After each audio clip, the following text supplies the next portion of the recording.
because I'm gonna permanently install the cabinets and the wall panels and so on very soon. And I have to start thinking about the wiring and the insulation. The insulation, that's what I start with now. I'm using a 3/4 piece of Polizo with the shiny side, let me say it that way, the reflective side on the outside, so towards the wall. So what I'll do is, and I could do this pretty randomly because I'll have to adjust the size of the second part, but I'll cut them in 2 pieces.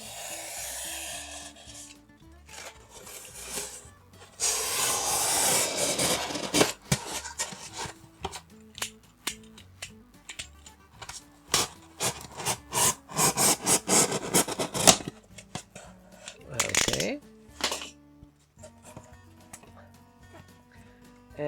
So I'll be able to put 1 piece in if it's inside the right size, but I still have to adjust the size, I see. And then as soon as I have the right size, I can put in the second one just on top of it. What I'll do is I'll leave a little bit of space if I can.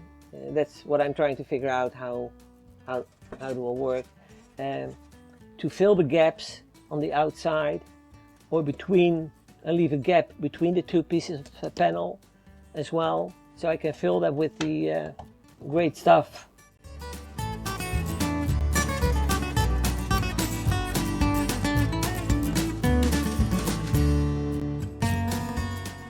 I have a problem where there's an opening here between the window and the wall, the metal wall, and if there's condensation on the windows and drips down, it won't get onto the wood here. It stays behind that metal wall, but it drips down into this cavity to the bottom. So what I'll have to do in a later time is drill some holes. I decided to drill a few holes, some weeping holes, so that if there's any condensation in there, I'm looking straight into the sun.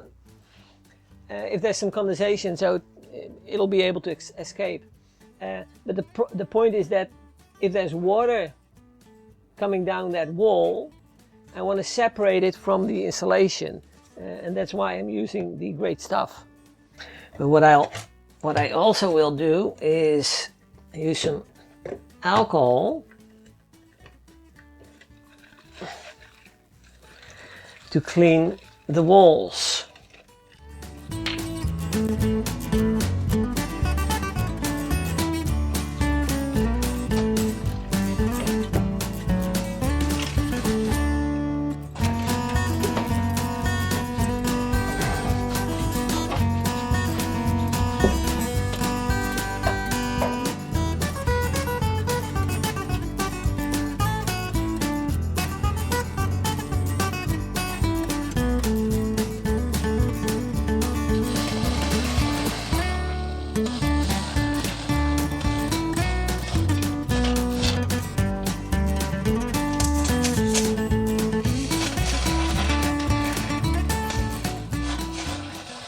Wait a little bit, because this amount is too little to keep it really far enough away from the wall. Because if you press it in there, then there's hardly any space left. So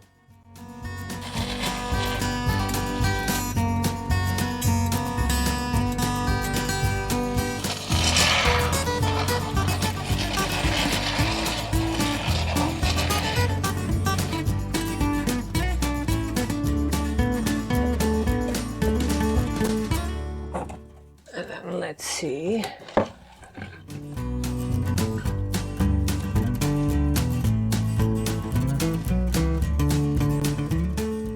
I really have to leave a lot of space on both sides. If we go inside the wall, then you'll see. So what I'll do is I'll just leave it be for tonight. Clean up, of course, and then come back tomorrow and see how sturdy it is. I let the great stuff cure, and I was wondering how well it would attach or so, but it's incredibly stiff and solid, so it's even a better result than I expected. And what I'll keep in mind is to leave more openings on both sides, so I can fill up that later with some great stuff as well. These side pockets are difficult to access, also very difficult to get the polyiso in. So I'll probably use some denim or other insulation material to fill those. I got me some Ultra Touch denim insulation, which is, I think, a nice second material to use as insulation. Some people use Thinsulate, which is a different type of insulation. This has a little bit better insulation value. They say that you have to unroll it and leave it for a while so that it can expand. Right now it's approximately about an inch or so thick. So what I'll do is leave this for a while. Not using it yet, because I first have to apply a second layer of poly. But the way I would apply it is first put a second layer of poly here on top of it, and then I'll probably have about an inch left for the denim insulation.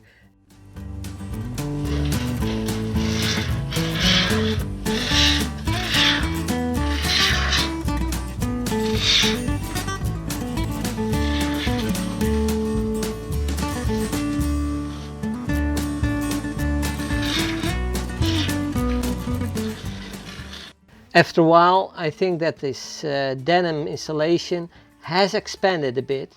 This is on the thicker part, and got also a little bit less, but it has expanded a little bit, but it didn't expand to the full 1.8 inches.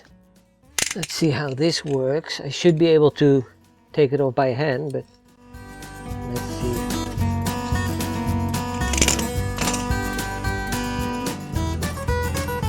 I think that is easier to do.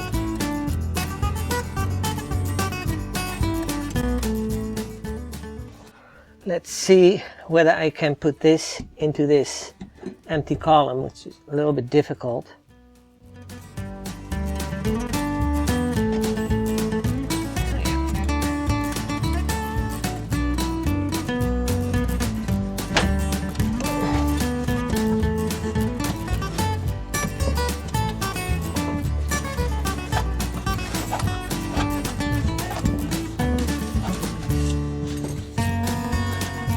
Okay. Goes to the top and it stays above the bottom.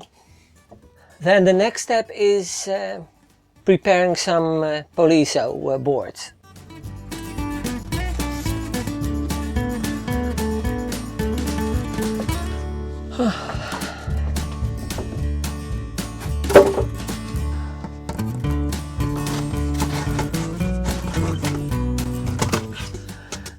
I have to do it in 2 pieces again.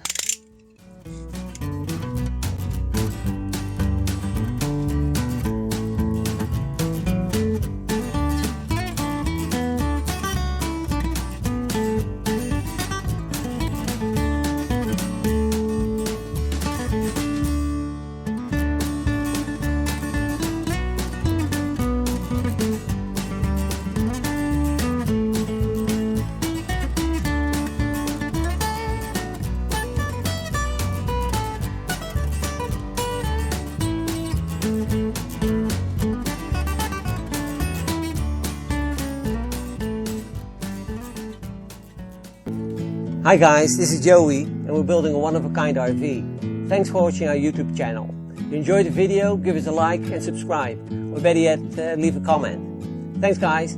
You've done a good job.